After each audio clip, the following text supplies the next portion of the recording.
गणानाम् त्वा गणपतिगुम् हवामहे कविम् कवीनामुपमश्रवस्तमम्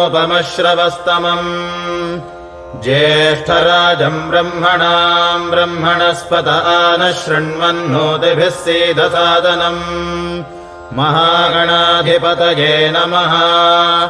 अथ चण्डीकवचम्। श्रीगणेशाय नमः। श्रीसरस्वत्यै नमः। श्रीगुरुभ्यो नमः। श्रीकुलदेवतायै नमः। अविघ्नमस्तु। ॐ नारायणाय नमः।